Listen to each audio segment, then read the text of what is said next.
Okay, this week I'm up here in the Rocky Mountains on a very windy day, so if you hear some background howling, I apologize already. Our interviewee, our discussion partner this week is Andrew Benson. I'm lucky enough to have him as a co-worker at Cycling 74, but he also is a very active professional visual artist. I've also been lucky enough to see some of his work in different incarnations over the years. It's been pretty phenomenal.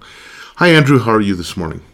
Pretty good. I imagine the weather here in San Francisco is probably the opposite of whatever's happening in Colorado right now. It's like a beautiful sunny day, and Yeah. not to gloat or anything. Yeah, well, I'll tell you what. I think both of us have a leg up on the East Coast, which right now sounds like it is falling into the sea in some horrible way. Right. So, well, as with most of our interviews, what I'm going to do is ask you to kick this off by giving us a little bit of background. Tell us something about where you're coming from. Sure. And one thing, as a visual artist, I feel like one thing you have a lot of opportunities to do in your life is think about your personal narrative. I spent a lot of time drawing as a kid. It seemed pretty obvious that I should probably be an artist to people. And so I went to art school at some point after messing around for several years. And while I was at art school, I was a painting major. So a lot of my background artistically is through that. But while I was at school, I started getting into doing sound work and performance work, and eventually video work sort of came last, which is sort of ironic since it's sort of taken over a lot of what I've done in recent years.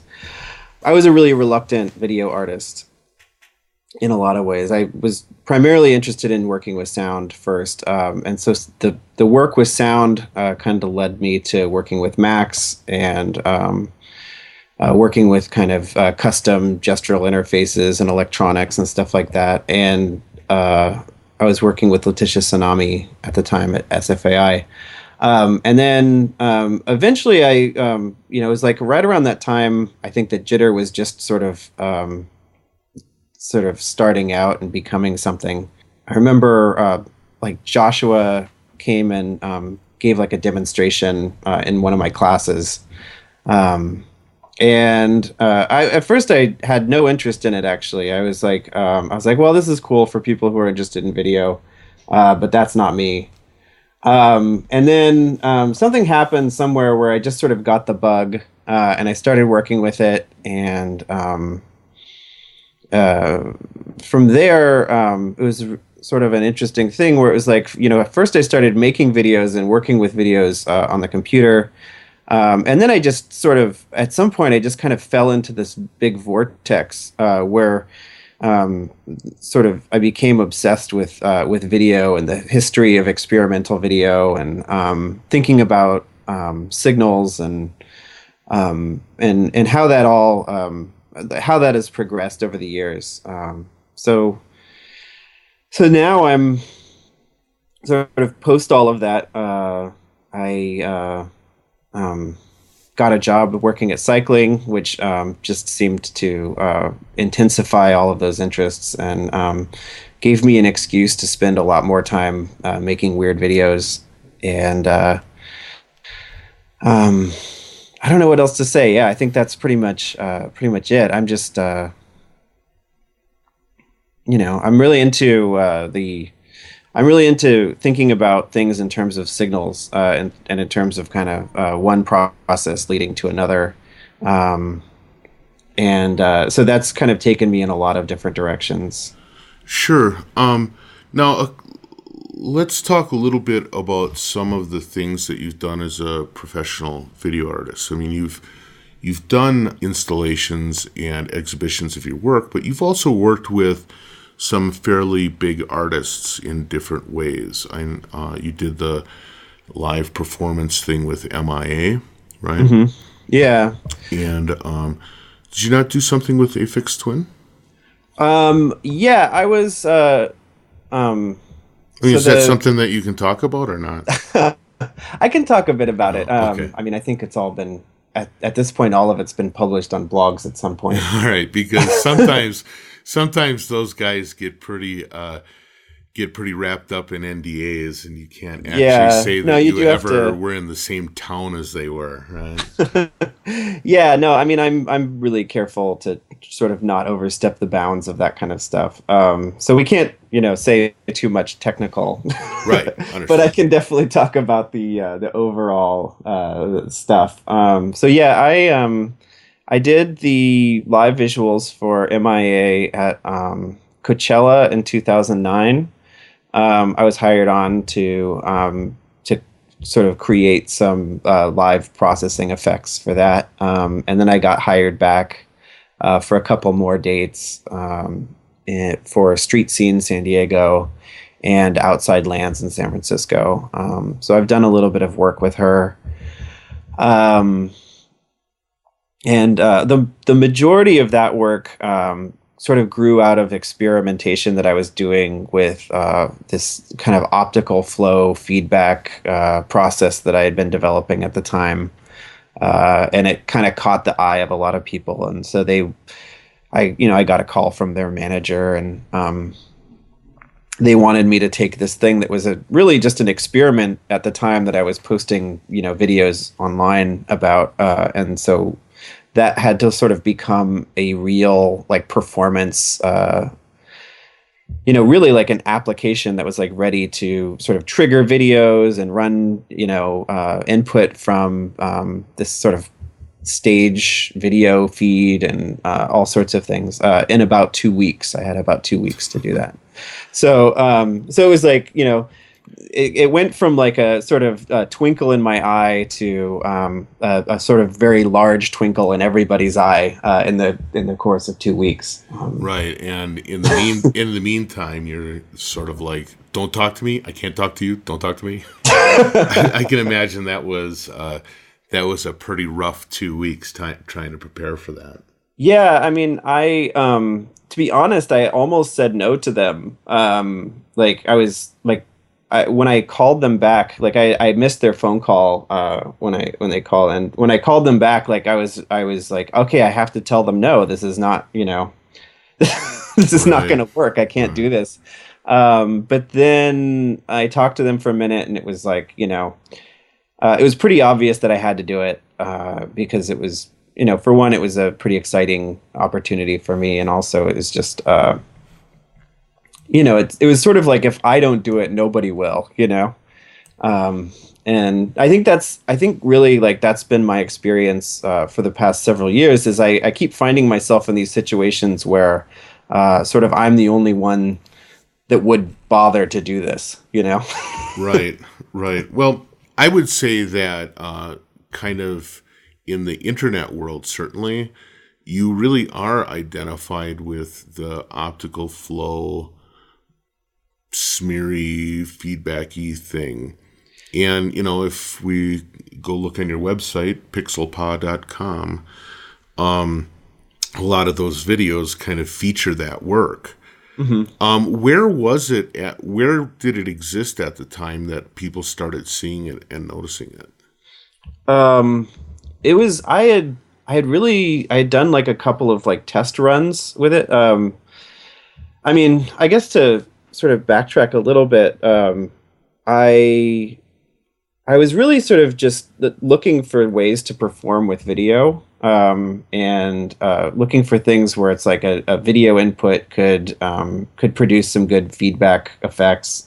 Feedback's always been sort of a really central component to my video work. And I hit upon this idea of like sort of tracking motion and using it to kind of smear things in this kind of feedback, distortion process.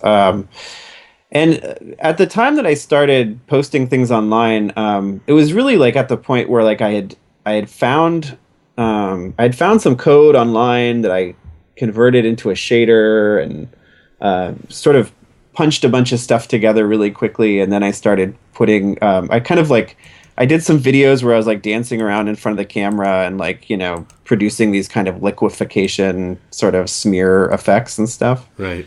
um and I mean, I think like that's to me, like that's always sort of what the first step of anything is, like, you turn it on and you like push record and start moving around in front of the camera. Yeah, the number of test videos I have, which is me like wagging my head from left to right in front of the webcam, is pretty. There's probably an installation worth right there. Yeah, I was really like, it's a really central part of process. I think for anybody who works with live video, especially, is you spend a lot of time in front of your laptop with the camera on, while you're programming or while you're patching things together, or and it's really easy to sort of forget that you're even doing that, and like my wife kind of laughs at me all the time because I'll be sort of like deep in focus in front of my computer, and then all of a sudden I'll like look up and start like moving my head around and waving at my computer. Um, and it's like I think that's like a really important part of the process. And if you look at sort of historical like recordings of like experimental video tests and stuff like that, there's always some video artist like there, Right. and I'm really interested in that, like sort of the presence of the video artist, even in these cases where you're dealing with like really abstract sort of experimentation and stuff like that. I think a lot of my work for about a year there was really heavily informed by that kind of curiosity. Right. That's actually an interesting point. I don't think that we think about, but yeah, it's unlike a lot of kind of artwork. You tend to see imagery of video artists because either they're testing work by pointing the camera at them, or because they're video artists, there's always tends to be extra video cameras around taking pictures of what's going on, right? Yeah, I mean, it's kind of nice because, then you reach this point where, I mean, like if I was a painter, nobody would know what I look like, Right. So, there's like that, that outside chance that someone would actually recognize you on the street. Right. From your appearance in your own video. Yeah. Now you're based in San Francisco, which is kind of notorious for having a strong and completely crazy experimental scene. Have you worked with many local artists on this? A bit. At the time, like when I first got the call for the MIA job, I was actually preparing to do a show with a local artist, Joshua Churchill, who performs using this kind of like this guitar rig with a million pedals and does this sort of like big, intense sort of noise feedback drone kind of thing. So he and I were like sort of gearing up to do a couple shows together. And we did it like right after Coachella, we did the show at ATA. And then from there, we also did a show at Southern Exposure together. And then also one at the Berkeley Art Museum that was hosted by PFA and Steve Side over there. And so I've worked a bit with local artists here. I mean, Joshua is probably the primary person that I've collaborated with locally. I feel like more than anything, I end up collaborating with people in other places probably more often than I do with people who are local here. Why do you think that is? Do you think it's because you're so visible on the net, or is it just, I don't know, maybe you don't like people seeing how you look? I don't know. But why do you think that happens? Why do I end up working with people in other places? Yeah. I think primarily it's like by virtue of the fact that I don't get out of the house much. There's that. I think like sometimes it's easier to collaborate with someone who's who doesn't expect you to show up somewhere. Yeah, I mean the realities of having kids, and Right. A day job and a teaching job, and trying to have an art career on top of all of that is sometimes it's hard to make studio meetings and collaborate with people locally. Sometimes it's easier. It's like less bandwidth to do things via email and stuff like that.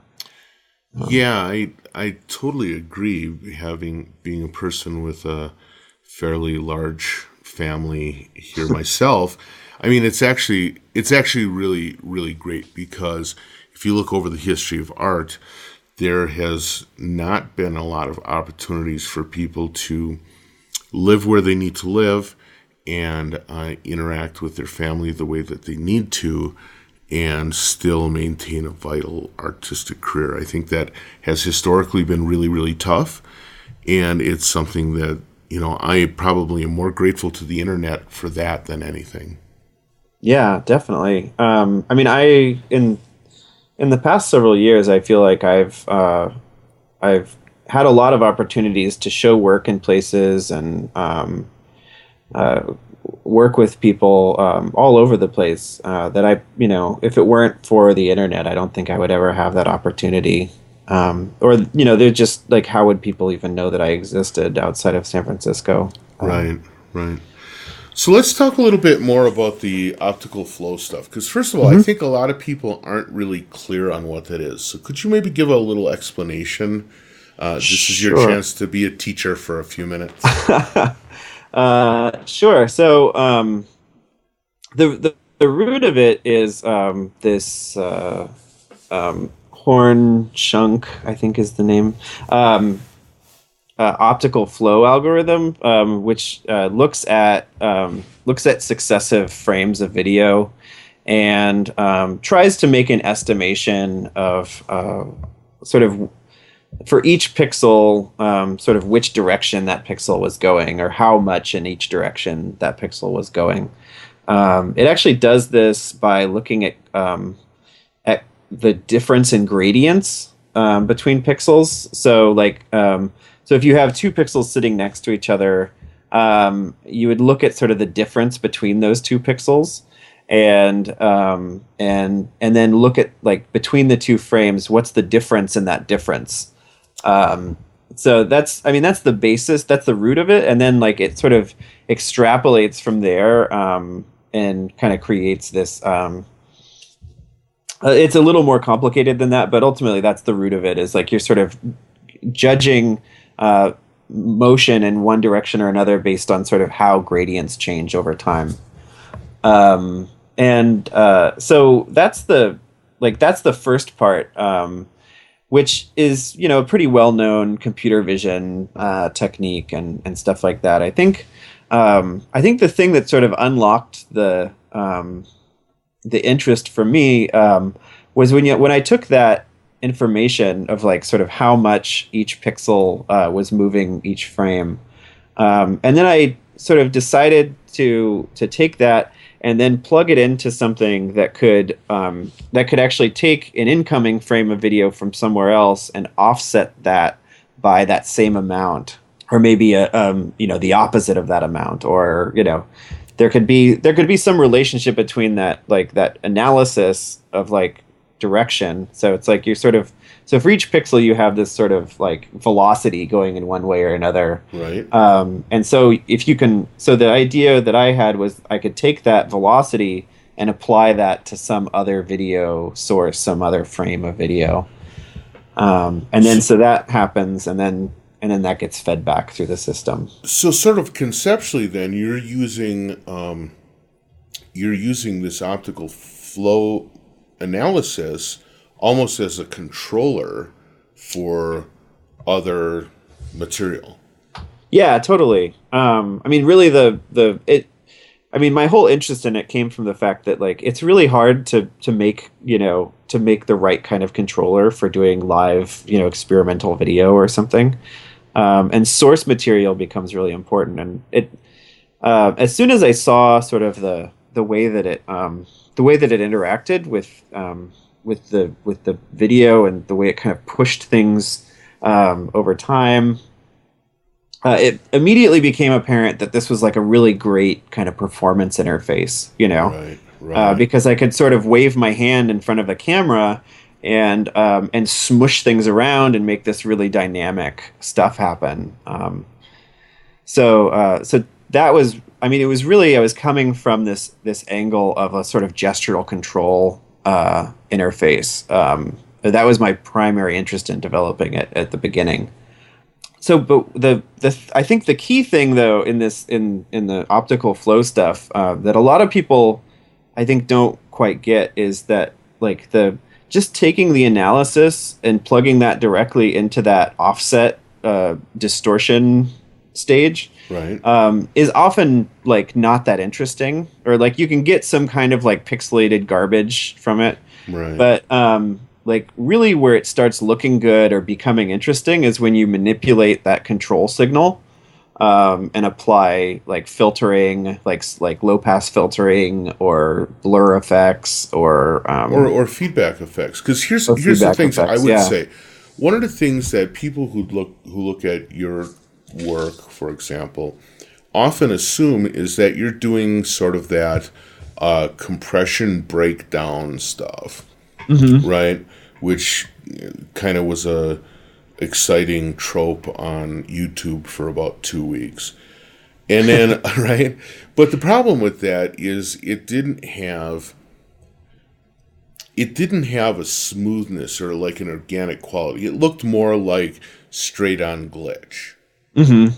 And because that's what it was, so I Right. guess no surprise that that's what it looked like. So it's interesting to talk about taking that signal and further manipulating it, because I think that that's a leap a lot of people don't make, which is that this information is good, but taking the information and playing with it makes it even much, much more better. Yeah, definitely. Better. Much more better. Right. Sure. Sorry about that. Didn't mean to say it that way. Much better. But yeah, I totally agree. I actually around that time, I saw like me coming up with this stuff like really sort of coincided with that, like the quote unquote data moshing effect becoming really popular, Right. which is sort of a serendipitous thing. Like in some ways, like it got me a lot more attention because people wanted that look, and like, or they, people had this sort of hunger for things that looked like that at that time because it was trendy and Right. new and fresh and stuff like that. And Kanye West did the video, and then Right. at the same time that Chairlift did the video, Right. and it sort of sparked all of this interest in sort of glitch work and people messing with files and taking keyframes out and all of that kind of stuff, which all in all I think is like kind of amazing. It's sort of like I sort of look at data moshing as being sort of like the way like the wobble bass in dubstep. It's like it's something that's so primal that people see and they're like, I want to figure that out. I want to figure out what makes that happen, and that becomes this sort of gateway to people doing something more interesting. Like it's like, so you figure out the wobble bass, but then like that leads you to exploring LFOs, and it's like that's your first experience with an LFO, and Right. like how much cool stuff can you actually do with an LFO besides that is amazing. Yeah, well, I think that it's interesting because what you're pointing to is something that I think is becoming a general case level excitement, and I think that it's all kind of related to some extension of the maker movement, which is we are exposing people artistically to more and more things that instead of having them sit back and say, well, I'm going to observe this because it's so technically awesome that I would never be able to approach it. And instead, these things are being put out there in a way that makes people say, oh my God, I got to get in there and I have to, push my finger in that and wiggle it around a little bit, because that looks like something that I could enjoy doing. And I'm not sure what culturally is causing that to happen, but you make a great point with the LFO and the wobble bass. LFOs have been part of synths forever. Right, totally. It's like, it's like this kind of, it's a core concept of like, synthesis and electronic music and stuff like that. And so, but it puts it on the surface so much, like it's like the whole effect is an LFO, right? Right. But it's like, or in a filter, a really resonant filter. But really, it's like you put that on the surface, and I think that gives a clue to people like what the underlying machine is behind it. And so I think that like seeing that crack in the machine is sort of something that opens the door to people in a way. Like it's like they see like, oh, okay, well that's not really, it's not that complicated. I kind of get it, you know. And then they can kind of jump in and start going from there. Right. Yeah, that's interesting. I mean, it's kind Now of you're like the gonna electric guitar, you know, like yeah. a overdriven electric guitar is like I Right. could do that, right? Right. The You know? first person that did it, everyone was like, "What the hell? Why is he got it? Why is he using a broken speaker? That doesn't make Right. sense."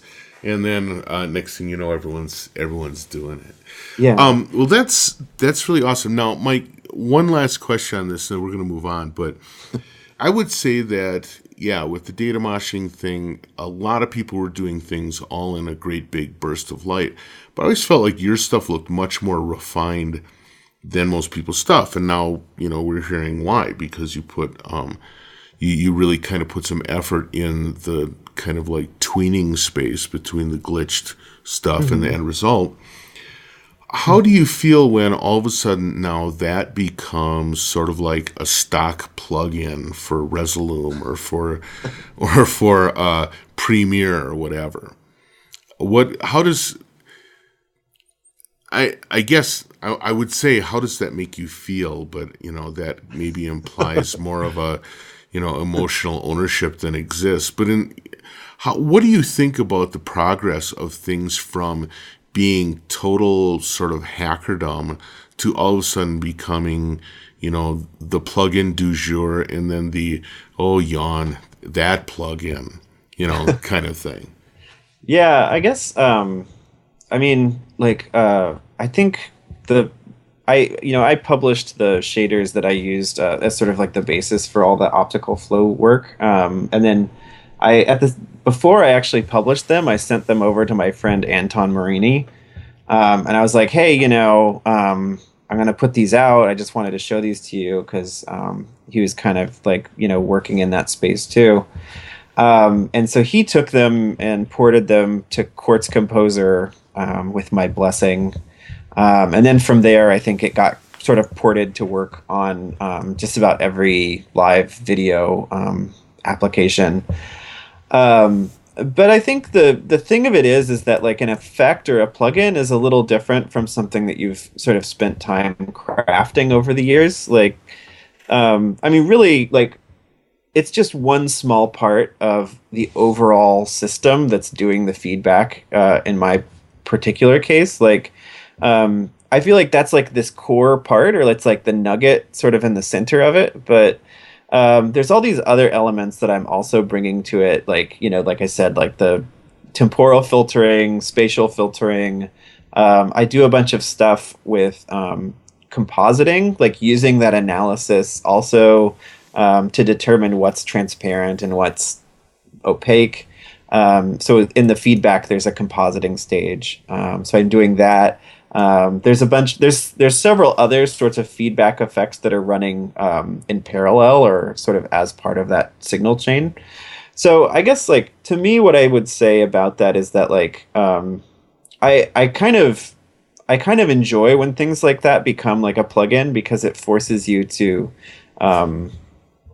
think about what it is that's actually making what you're doing interesting. And I think that like that can be a really it can be a really disorienting experience at first, because you're like, like, gosh, it's like, I thought this was like what my thing was all about, but like, if everybody can do that, like, what's my thing?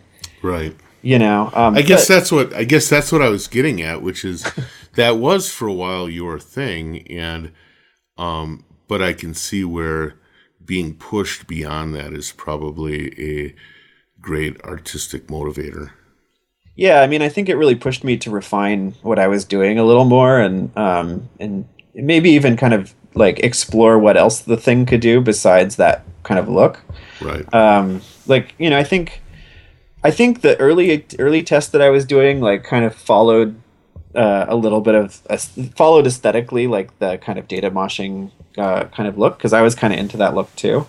But as it progressed, I really just started going off in other directions and thinking about how I could refine it to be better as a like sort of video performance thing, and other elements that I could bring into the equation, like these um, like I'm really proud of this like particle brushstroke thing that I came up with that uses like Verlet integration.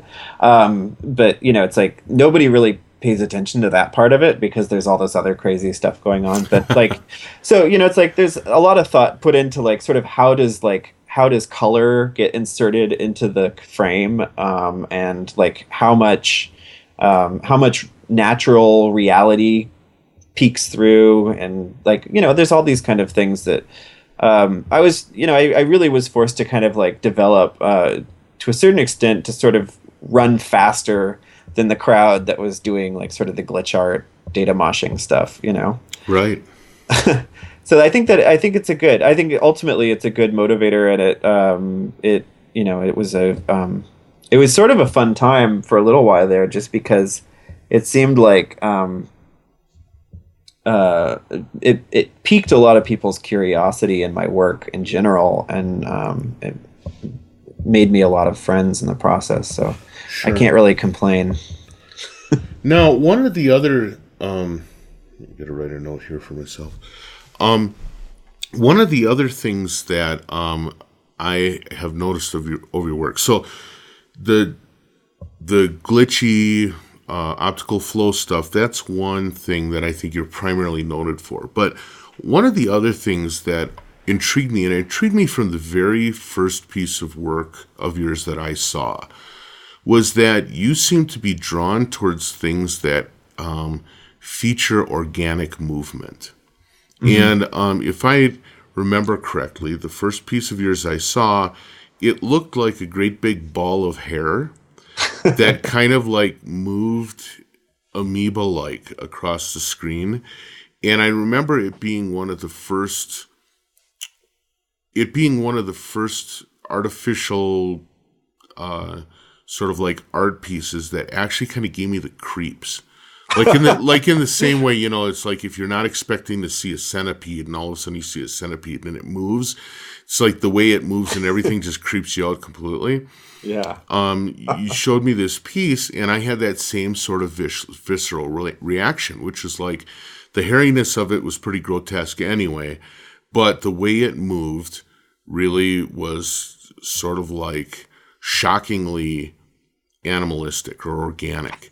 And, I've seen other work of yours since then that kind of shares that, although never in quite the same way. Yeah. But in looking at it, I'm also getting the sense that this isn't done through any sort of like physical modeling or anything like that. It's just numeric manipulation of some sort, I'm guessing. Mm-hmm. Is that right? A lot of it. I mean, if I remember right, the piece that you were talking about, the hairball. Yeah, I think I even called it hairball. Oh, really? Nice. It was. I mean, just to kind of give a more like picture, like more of a picture of it. It was this these very thin line kind of OpenGL drawing things, and sort of the cluster of lines. Which I feel like in some ways is really kind of a ubiquitous like formal element now, like with the whole sort of creative coding world, is you have like these sort of clusters of lines doing stuff. Yeah. So yeah, the way I was generating the movement from that was actually by using audio as a source for the motion. And doing some kind of like feedback on like so I would like sort of I would push audio information into these like vertex storage in a jitter matrix, but then I would also run that matrix through some like some kind of feedback loop or something like that.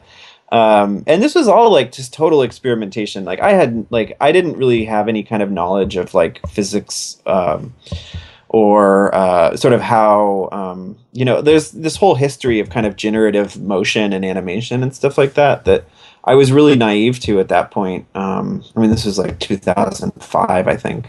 Right.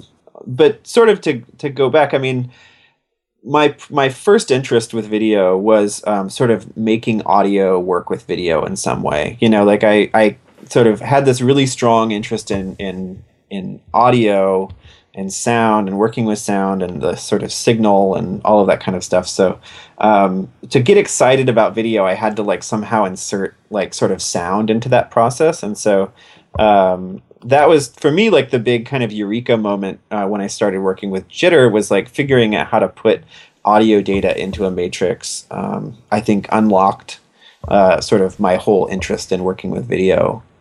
And then so from that I would generate these kind of like crazy sort of FM synth kind of things to generate the motion and the position data, and then I would filter that and run the overall shape through some feedback stuff. But yeah, I think in general, like movement is something that I tend to be kind of obsessed with doing video work. If you look at the history of video, I'm really fond of sort of pointing out that film and video, although they've sort of converged into similar areas, really have a different history. Like video was primarily a transmission format. It was a way of getting a fairly crappy looking visual signal from one place to another, and the most efficient electronic way. And film started out as a photographic medium. So it started out with high quality photography that was then just a bunch more pictures were taken, and it was, so it could move. So it's like, whereas film started out as like photographs that move, video started out as a signal. It started out as a transmission. Right. And so to me, like the history of video is that video is first about motion and then about what it looks like, Right. Right. And like, if you look at like, to me, like the most exciting video pieces are always ones that move in a certain way or that have a certain kind of animation to them. And it's like, I think that it's easy to forget that now because everybody's working in like HD or, at the minimum, like 720p. And people are trying to like push harder and harder and harder towards higher resolution and more visual clarity and more detail. But really, I mean, the history of video is that it looked crappy, and you had to make do with what you had. And one of the ways to make do with that is to make it move in a nice way.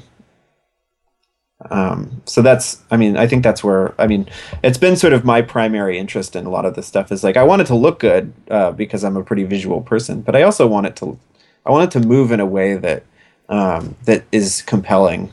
Yeah, move interestingly, right?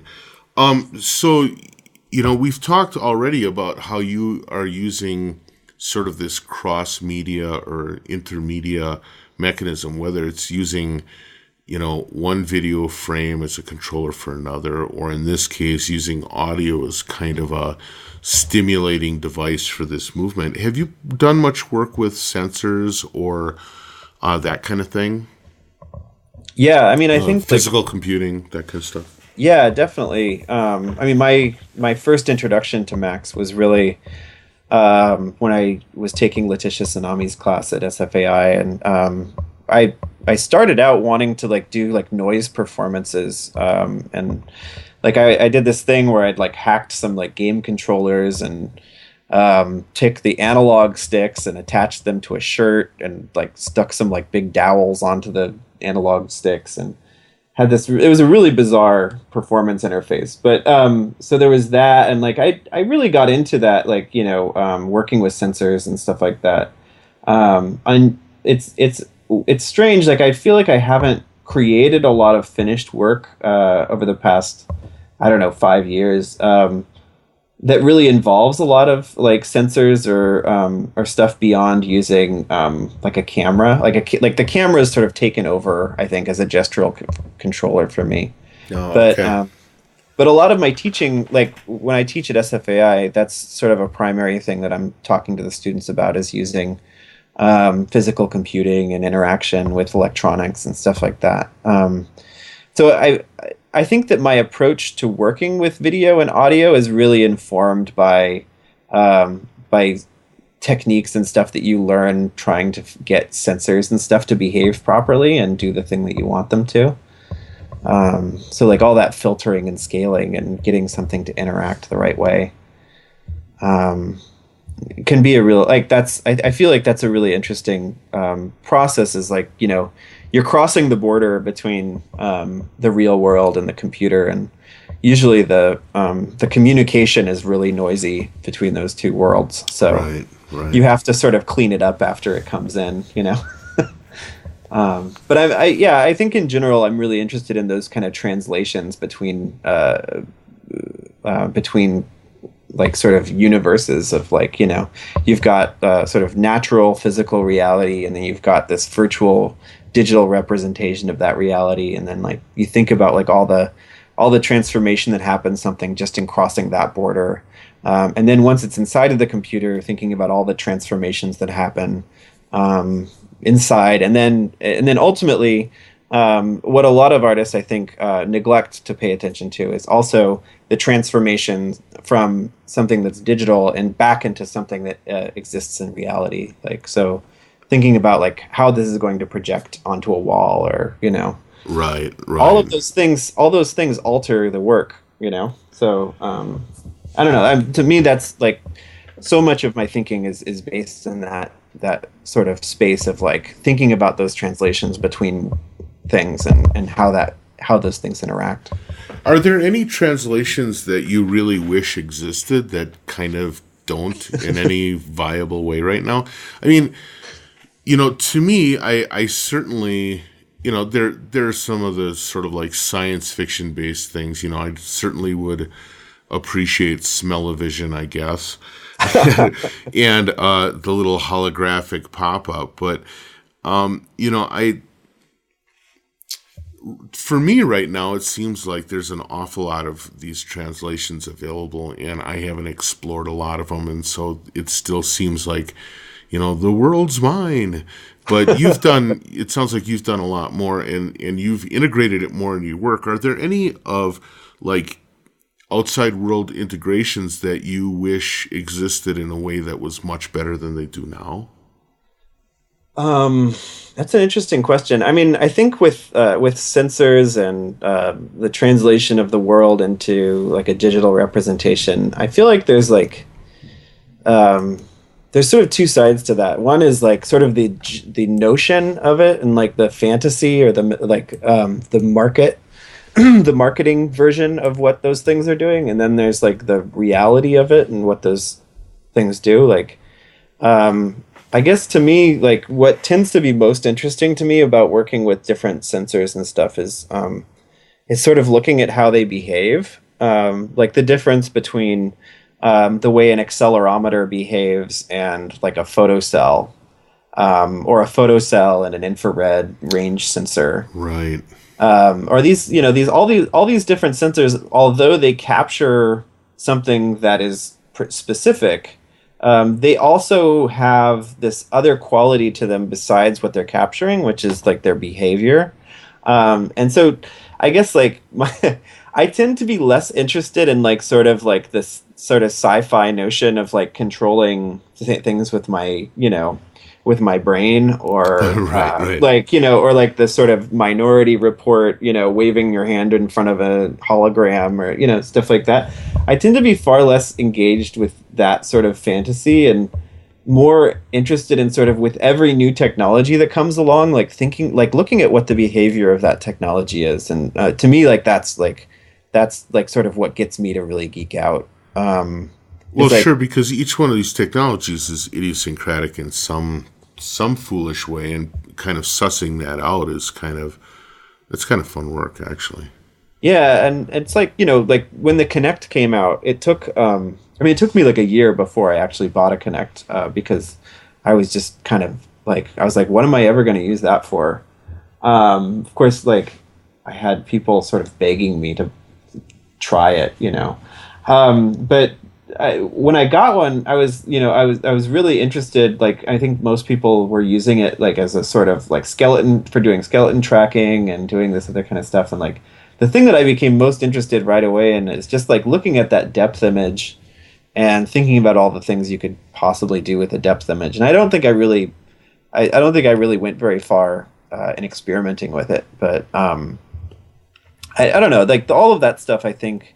Like, how could you use that signal in a different way than what was already happening? I feel like the Kinect is one of those examples of like things where people they just get it to work and they just get it to do one thing and then they stop.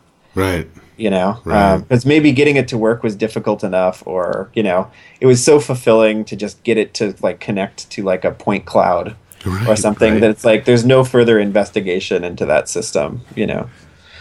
So I don't know. I'm curious to see how that develops. Like I always think like technologies get really good like after people have kind of discarded them, Right.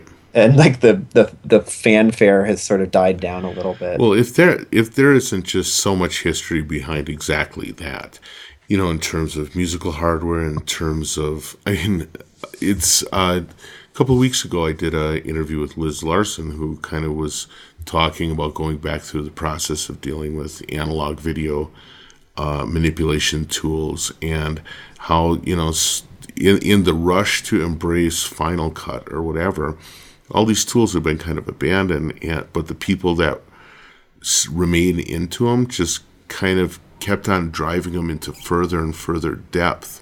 Mm-hmm. And more interesting work, and now it's kind of being rediscovered. Yeah, I mean, I think internet culture has a really interesting relationship with that kind of stuff, because, like, when a new technology comes along, I think everybody kind of it's like a race, like everybody wants to publish their YouTube video of them waving their hand around, and everyone camera, wants everyone wants to be the first person with an unboxing video, right, totally, yeah. So there's like the unboxing video, but then there's like the sort of creative coding version of an unboxing video, which is like the hello world, I got this new toy and I connected it to some 3D geometry thing, and I like that. I think like it produces a lot of momentum, and so everybody like rushes to do what's basically the same thing, and then like I feel like it's like you want to produce some of that kind of stuff just to sort of feel like you're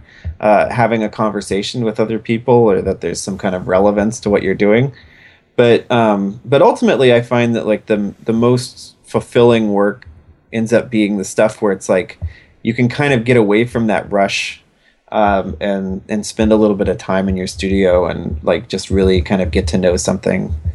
And then because like the internet allows people to connect these sort of like specialist hobby communities, have a sort of space to connect with each other.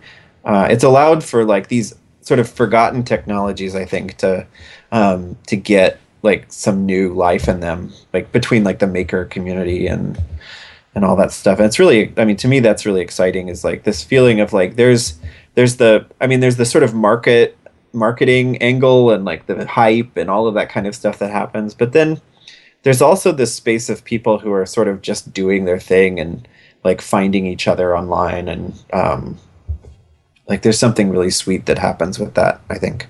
Yeah, that's a really good point.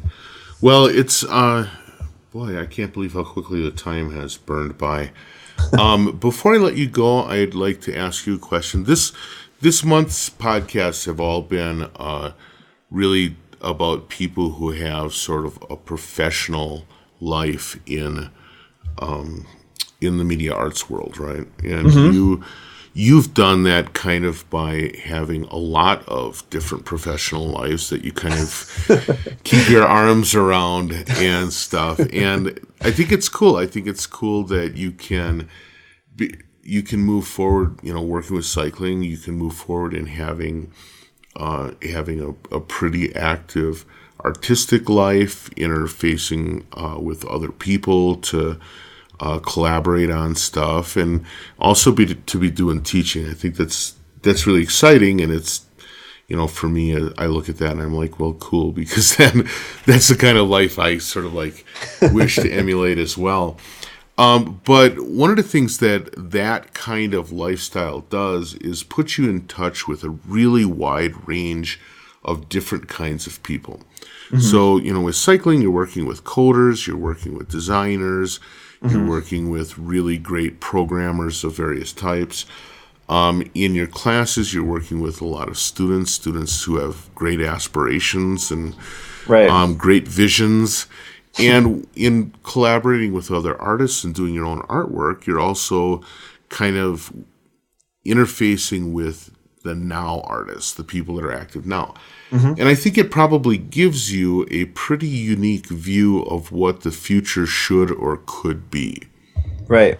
Where do you see things going based just sort of on how you feel the wind's shifting? I mean, one thing that I've noticed just in the past 5 years, I would say, one thing I always tell my students is when I was learning electronics, SparkFun didn't exist, and right. There was no such thing as an Arduino, and you had to figure out your own way to get the computer to talk to your electronics. And that was a really different world because it forced you as an artist to learn the language of engineers. You had to dig through data sheets and look through the DigiKey catalog, which is the size of a dictionary. Oh, it's mind-numbing, yeah. And it's to get anything done with electronics at that point in time, it was you really had to sort of dive into this world that was really foreign, and I think that these outposts like Adafruit and SparkFun and the Make magazine and all of this stuff have lowered the barrier so much to working with electronics. And then with the Raspberry Pi now too, there's this kind of lower barrier to creating embedded computing systems. And I think there's some really interesting things that are going to happen in the next few years of just these things becoming more and more available to people and that aren't specialists, that aren't engineers. And to me, that part is really exciting, where things leave the world of the engineers and enter into just sort of the weirdos in their garages. That's, I think, where the interesting stuff starts happening. But also, I think one of the big things that I'm looking at and that I keep seeing is I think that our notion of what a computer is going to change really drastically in the next 5 years. I think we've all kind of we've come to accept this, at first it was all about sort of desktop personal computing and stuff like that. And we all kind of jumped on with that. And then now laptops have kind of taken over as the sort of form factor for creating work with a computer. But I just see there's been such an explosion of these new single board computers, and they keep getting better and faster and more powerful. And I think we might just start seeing computers in a lot of different shapes, and that to me is really exciting. Yeah, I would agree, and certainly the microprocessor thing right now is a real exciting space. I just picked up one of these UDO boards, which is kind of crazy because it's a 4-core. It's a quad-core Raspberry Pi, but it also has an Arduino Due stuck onto it. Oh, wow. So it's sort of like a camel of a board, but it works really nice for doing kind of media work because you have all of the pins and stuff that you find in an Arduino implementation, but the full sort of computing system that you got with a Raspberry Pi. It's really nice. Yeah. It's fun to see where this stuff is going. Yeah, I mean, I think the one of the things I talk with my students a lot about is this sort of notion that we have of there being a real world and then there being this other world inside of a computer that we access on a daily basis, or this sort of internet world or something like that. That these two spaces are really separated in our minds, and we kind of think of sort of looking into the computer through this window that takes us into this other space. And I think that with this idea of having these other platforms and stuff like that, and I think going back to me getting into Macs in the first place, it's really about about bridging, like having that not be such a separate space. I think like there's an opportunity for those two worlds to have more connection with each other. And I think the iPhone really, to me, like it created another layer of reality for people walking around. It's like, you have this sort of computer in your pocket that's like, so you have like the social interactions that you have on a daily basis, but then you have this other layer of interactions that you're having with people on a sort of global scale constantly too. So I guess to me, like the openness of computing to sort of accepting the world, and the openness of the world to accept computing into it is going to be sort of an interesting tension. Yeah, I think you have something there that should be an interesting future. Well, Andrew, thank you so much for your time. It was fabulous talking to you. So that was great. I'm just wondering, do you have any final words? I kind of like pop this on people often, and most times people say no, but maybe you have some words to the media artists of the future. Don't do drugs, kids. Or not, whatever. or if it's cool, whatever, right? All right. Well, thank you so much, Andrew. I really appreciate it. Have a great day. Bye, Darwin.